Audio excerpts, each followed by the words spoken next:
তুমি আমার কাছে কবু আসো না তো। হ্যালো আমার ভাই সব বন্ধুগণ, সবাইকে সালাম, আসসালামু আলাইকুম। আশা করছি অনেক ভালো আছেন, আমিও ভীষণ ভালো আছি। ভালো থাকাটাই আমার কাজ। প্রতিবারের মতো আজকেও ক্যাম্পাস আড্ডার আরো একটি নতুন ভিডিওতে আপনাকে স্বাগতম জানাচ্ছি। এবং আজকে আরো একজন নতুন অতিথি আমার সাথে আছে, আমাদের ক্যাম্পাসের একজন মানুষ, এবং তাকে নিয়ে আমরা গল্প করব, তার সাথে আমরা কথা বলবো।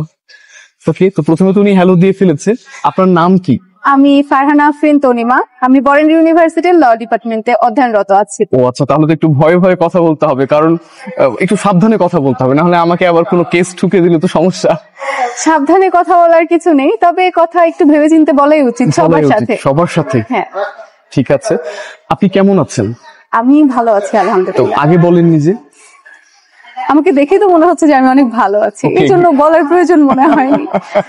ঠিক আছে, আপনার ক্যাম্পাসের এই জায়গাটা কি ভালো লাগে না অন্য কোনো জায়গা ভালো লাগে? আমার পুরো ক্যাম্পাসটাই অনেক পছন্দের, এটা একটা ভালোবাসার জায়গা আর কি। বিশেষ করে এই জায়গাগুলোতে একটু বসলে বাতাস পাওয়া যায় ভালো। হ্যাঁ, এটার জন্য দেখা গেছে যে আমাদের ক্লাসরুমে যখন অনেক বেশি সমস্যা হয় বা আমরা যখন একটু ব্রেক টাইম পাই তখন এসে রেলিং এর পাশে দাঁড়াই, আমাদের ভালো সময় কাটে। তো আপনার হচ্ছে কেবল থার্ড সেমিস্টার চলছে আপনি যেটা বলছিলেন? না, আমার ফোর্থ সেমিস্টার। তাহলে আরো 4টা সেমিস্টার আছে। জি, আরো 4টা। ঠিক আছে, আপনি বিয়ে করেছেন? না। কেন? প্রয়োজন মনে হয়। প্রয়োজন মনে হয়নি?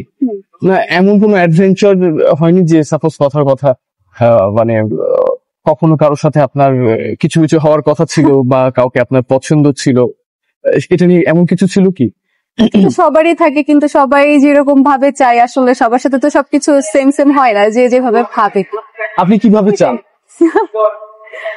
কিভাবে চাই বলতে আমি আপাতত কিছু চাচ্ছি না, আমি মানে পড়াশোনা শেষ করে নিজেকে আগে প্রতিষ্ঠিত করতে চাচ্ছি, তারপরে এইগুলা ভাবা যাবে। তারপরে মানে বিয়েটা কি গ্রাজুয়েশন শেষ করার সাথে সাথে করে ফেলবেন, না আপনার আরো পরিকল্পনা আছে আপনি পড়াশোনা আর একটু কমপ্লিট মানে সময় নিব? অবশ্যই সময় নিবেন, অবশ্যই। যেহেতু অনেক বড় একটা সিদ্ধান্ত আমার জীবনের, বলা যায় এটা প্রত্যেকটা মানুষের জীবনের সবচেয়ে বড় সিদ্ধান্ত। দেখেন, ভালো ছেলে পাওয়া কিন্তু খুব মুশকিল। যেমন পুরো ক্যাম্পাসের মধ্যে হাতে গোনা কয়েকটা ভালো ছেলের মধ্যে আমি একজন। হ্যাঁ, আমি এটা বলছি না যে হচ্ছে আপনি আমাকে নিয়ে ভাবেন, আমি এটা বলতে চাচ্ছি হঠাৎ করে যদি কখনো ভালো কোনো ছেলে পেয়ে যান, তাহলে অল্প সময়ের মধ্যে কি তাকে বিয়ে করার সিদ্ধান্ত নিবেন? কারণ আপনার তাকে খুব ভালো লেগে গেছে, তখন আপনি কি করবেন? অল্প সময়ে ভালো কিছু পাওয়া যায় না, সময় নিয়ে খুঁটিয়ে খুঁটিয়ে দেখতে হয়। আসলে অল্প সময়ে যে জিনিসটা পাওয়া যায় এটা সামগ্রিক একটা মোহ কাজ করে যে না আমার ভালো লাগছে এটাই, কিন্তু ওইটা যে আমার জন্য বেস্ট হবে তা তো না। আমি যদি আরো কিছুদিন অপেক্ষা করি বা আমি আল্লাহর কাছে যদি প্রত্যাশা করি যে আমি আরো ভালো কিছু চাই, আল্লাহ আমাকে দিবেন, হতাশ করবেন না। দেখেছেন লয়াররা কত মানে চিন্তা ভাবনা করে, আমি উচ্চারণ করতে পারছি না, ক্রিটিক্যাল ভাবে হচ্ছে উনি কিন্তু মানে অ্যান্সারটা করলো, এবং সবাই বললো মেয়ে বুদ্ধিমান আছে। আসলে উনি বুদ্ধিমান, শুধু উনি না, আমাদের ক্যাম্পাসে সবাই অনেক বুদ্ধিমান, কারণ এর আগে আমি যাদেরকে প্রশ্ন করেছি এক একজন এক এক ভাবে অ্যান্সার করেছে, উনিও কিন্তু একটু ডিফারেন্ট ভাবে অ্যান্সার করেছে। তো আপনি প্রেম কয়টা করেন? একটাও করছি না। কেন? এটা ক্যাম্পাস তো ওপেন প্লেস না, আপনি মানে এটা একটু মানে বেশি পার্সোনাল টাইপের প্রশ্ন। পার্সোনাল হয়ে যাচ্ছে। এইটা তো সবাই জানতে চায়, দর্শকরা জানতে চায়। তাহলে কি আপনি সিঙ্গেল? আপনারা কি আসলে জানতে চান? আসলেই জানতে চায়, বিশ্বাস করেন। আমার মানে ভাই বন্ধু যারা, তাদেরকে আমি সবচাইতে ভালোভাবে চিনি। আপনি একটু বললে ভালো হবে, আপনি কি সিঙ্গেল? না, আমি মিঙ্গেল। মিঙ্গেল?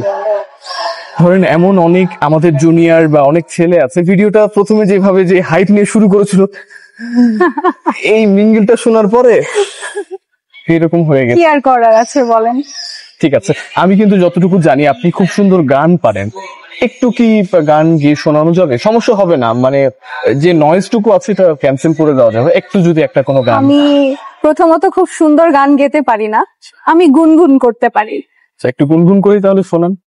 ফোনের কথা শুনে বকুল হাসে, হয়ে তাহার মতো তুমি আমার কথা শুনে হাসো না তো। ধরার ধুলিতে যে ফাগুন আসে, কই তাহার মতো তুমি আমার কাছে কবু আসো না তো। বাহ, সুন্দর সুন্দর। আমি জানি না এই গানটা আমি ওনাদেরকে শোনাতে পারবো কিনা, কারণ হচ্ছে বাতাস প্রচন্ড হচ্ছে, এই সাউন্ডটা ঠিকভাবে পাবে কিনা, পেলে তো অবশ্যই শুনিয়ে দিব, সমস্যা নেই। তো আপনি এই যে আপনার মানে আপনি কিন্তু খুব চাপা স্বভাবের একটা মানুষ, আপনি আসলেই মানে লয়ারের মতো হচ্ছে কাজ করছেন এখানে। এটা তো ক্যাম্পাসারটা একটা হাসি আনন্দ ঠাট্টা নিয়ে আমরা এখানে বসি, আপনি এখানে সবকিছু চাপা চাপা রাখছেন, অনেক কিছু বলতে চাচ্ছেন না। চাপা চাপা রাখছি না তো, আমি বলছি। না আপনি বলছেন না, আপনি লয়ারের মতো অ্যান্সার করছেন। লয়াররা তো সব জিনিসগুলো আরো খোলাসা করে, তাই না? হ্যাঁ, কিন্তু আপনি এরকম পরিষ্কার করছেন করে। না, আপনি নিজেরটা চেপে রাখছেন, আপনি তেমনটা করছেন না। আমার মনে হচ্ছে না যে আমি কোনো কিছু চেপে রাখছি, আমার মনে হচ্ছে যে আমি আচ্ছা, ভাইয়ের অনেক বেশি নামটা কথা কি যেন বললেন? ভাইয়ের নাম বলিনি তো। আচ্ছা আচ্ছা, ঠিক আছে।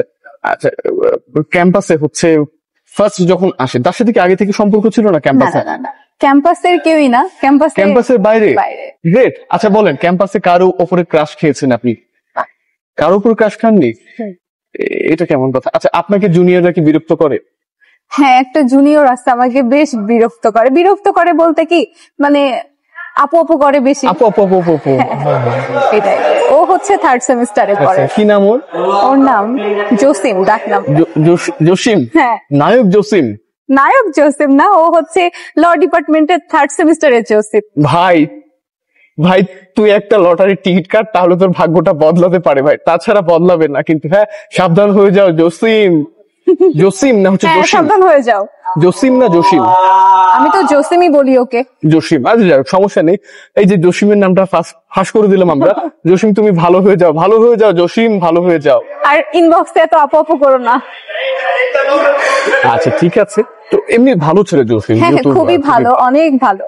না হলে তো কেস খেয়ে যাবে। বিশেষ করে লয়ের মেয়েদের সাথে একটু ফ্লার্ট কম করাটাই ভালো। ফ্লার্টিং করে না, এমনি একটু বেশি আপু আপু হ্যাঁ করে। একটু বেশি আপু আপু করে। তো আপনার হচ্ছে সিনিয়র ভাইয়াদের মধ্যে কাউকে ভালো লাগে না? সিনিয়র ভাইয়াদের বলতে ওই যে প্রেমের সম্পর্কে যে ভালো লাগার বিষয়টা এরকম না। প্রেম দেখা যেহেতু গেছে বাহিরে আছে, এখানে আর হবে না। তখন আমি রিলেশনশিপে ছিলাম না, আমার রিসেন্ট আর কি। ও আচ্ছা, বাহ বেশ, তাহলে তো আমরা ট্রিট পাচ্ছি সেই উপলক্ষে। ঠিক আছে, ইনশাল্লাহ। হ্যাঁ হ্যাঁ। তো সেখান থেকে দেখা গেছে যে আমি যখন ইউনিভার্সিটিতে প্রথম আসছি, অ্যাজ এ সিনিয়র তারা আমার সাথে যেরকম ট্রিট করছে, হ্যাঁ। জিনিসগুলোর উপরে তাদেরকে আমার অনেক ভালো বাহ। লাগছে। যেমন শাহিদ নামে একটা ভাইয়া ছিল, শাহিদ উনি ভাইয়া। সম্ভবত এখন 6 সেমিস্টারে পড়ে। Okay. আর একটা ভাইয়া হচ্ছে ইউনিভার্সিটি থেকে অলরেডি মানে বের হয়ে গেছে, উনি এখন রাজশাহী ইউনিভার্সিটিতে পড়ছে, Okay. এলএলএম করতেছে। তো সিজার ভাইয়া তারা খুব ভালো আর কি, আমাকে সাপোর্টিভ ছিল আমার প্রতি। প্রথম দিক থেকে আমার কোনো সমস্যা বা যে কোনো কিছুতে অনেক বেশি হেল্প করছে। So আমি সারা জীবন Freshers- কৃতজ্ঞ থাকবো আর কি। বুঝতে পেরেছি, ফ্রেশার্স মেয়েরা আসলে সিনিয়র ভাইয়ারা যেভাবে ইয়ে মানে এইভাবে মানে সবকিছু আগুনে ঝাঁপ দিয়ে দেয় ওইরকম, না না, এরকমও ছিল না। মানে ভাইয়ারা হেল্পফুল ছিল। আচ্ছা, আপনার ডিপার্টমেন্টে সবচেয়ে ফেমাস একজন ভাইয়া আছে, তার নামটা একটু বলেন। সবচাইতে ফেমাস, পুরো ক্যাম্পাসের অধিকাংশ মানুষই তাকে চেনে। রানা ভাই। রানা ভাই, আপনি কি আমার ভিডিওটা দেখতেছেন? কোন সেমিস্টারে উনি? উনি হচ্ছে ইউনিভার্সিটি থেকে অনেক আগেই চলে গেছে। না আচ্ছা ঠিক আছে, তাহলে রানা ভাই আপনি দেখতে পেলে অবশ্যই জানাবেন। আর বর্তমানে আছে এইরকম একজন ফেমাস মানুষের নাম বলেন, আপনার ডিপার্টমেন্টের হতে হবে। বর্তমানে ফেমাস কে এত বেশি? আপনি কি মানে রাগ করে বলছেন না, নাকি ব্যাপার? না না না, রাগ করে না, অনেক সময় কি হয় যে আমার মানে মেয়েদেরকে বড় ভাইয়ারা পাত্তা না দিলে মেয়েরা কিন্তু হিংসে করে ভুলে যায়। আপনি কি ওইরকম হিংসা করে না, মনে না, করতে এরকম পারছেন না? কোনো হিংসে করছি না। আছে, একজন আছে, তাকে কিন্তু ক্যাম্পাসের অনেকেই চেনে। কথা হচ্ছে যে এই যে সিনিয়র জুনিয়রের ক্ষেত্রে আমরা অনেক সময় কিন্তু প্রাইভেট ইউনিভার্সিটি নিয়ে কথা উঠে বলি, বা আমরা নিজেদের মধ্যে বলি যে আমরা আমাদের সিনিয়রকে চিনি না অনেক সময়, বা আমাদের জুনিয়র আমাদেরকে অনেক সময় চেনে না। তো এই জিনিসটা আপনার কাছে কি মনে হয়, একটু কিভাবে সুন্দর করা যায়? এটা সুন্দর করা বলতে, এটা আসলেই চরম সত্য একটা ব্যাপার যে প্রাইভেট ইউনিভার্সিটিতে এটা হয়, আমরা সিনিয়র জুনিয়রদের ভিতরে কমিউনিকেশন বা নেটওয়ার্কিং যে ব্যাপারটা, এটা খুবই কম থাকে, বা কেউ কাউকে চিনি না এরকম হয়। তো এটা যদি আমরা হচ্ছে ঠিক করতে চাই বা একটু মডিফাই করতে চাই, সেখানে দেখা যায় যে আমাদের ওরিয়েন্টেশন প্রোগ্রাম গুলো হয়, এখানে দেখা যাচ্ছে এটা তো মানে ইউনিভার্সিটিতে সবাই জানে যে অমুক দিনে ওরিয়েন্টেশন প্রোগ্রাম থাকে।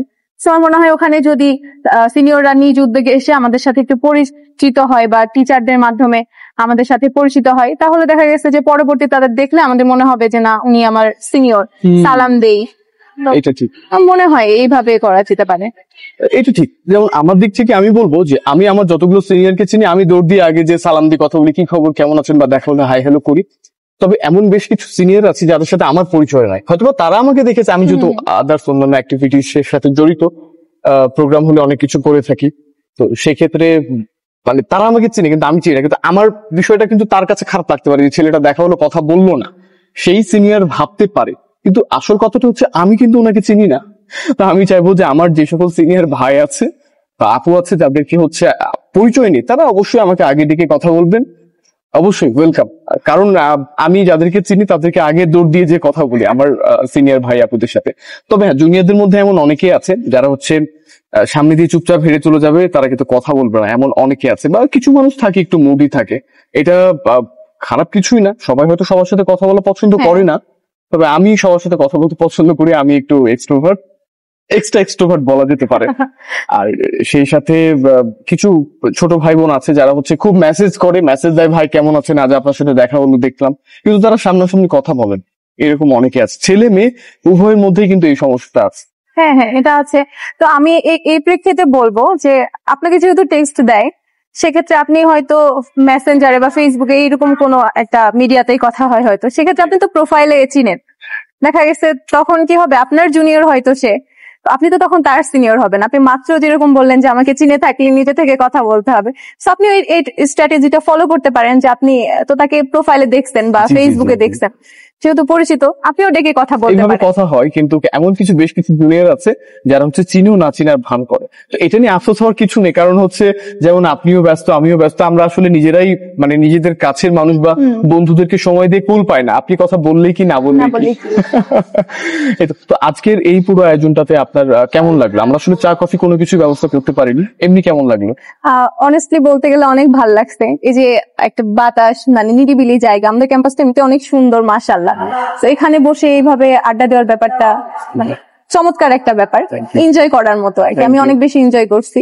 তা আপনার এই যে উদ্যোগটা, এটা হচ্ছে মানে বেশ ভালো একটা, আমি এটা অ্যাপ্রিসিয়েট করি। ওকে, আপনি নেক্সট হচ্ছে কাকে দেখতে চান? আমি দেখছি যে যে কয়েকজনের ভিডিও আমি দেখছি, হ্যাঁ। মানে আপনার ডিপার্টমেন্টের বলেন বা আপনার পরিচিত যারা, তাদের সাথে ভিডিও গুলো দেখছি। তো আমি চাইবো যে এরকম ব্রডলি অন্যান্য আরো যেগুলো ডিপার্টমেন্ট আছে, আপনি সবার কাছ থেকে ক্যাম্পাস সম্পর্কে মতামত নেন, বা মানে কোনো কিছু ক্যাম্পাসের ইচ্ছে আছে। উন্নতি করতে হবে কিনা, বা যে কোনো কিছু টপিকে আলোচনা করতে পারেন, মানে এটা আমাদের ক্যাম্পাসের জন্য হেল্পফুল হবে। ওকে, আপনি কি আপনার পরিচিত কাউকে দেখতে চান মানে নেক্সট ডে ক্যাম্পাস আড্ডায়? তারা যদি ইচ্ছা পোষণ করে তাহলে তো অবশ্যই। আচ্ছা, আপনি কি কারো নাম বা পরিচয় বা কোনো ক্লু দিবেন যে তাকে আপনি দেখতে চান নেক্সট ভিডিওতে? তাদের অনুমতি ছাড়া তো আমি তাদের নামটা বলতে পারি না। আচ্ছা ঠিক আছে, তাহলে নেক্সট ডে হয়তোবা আপনি থাকছেন,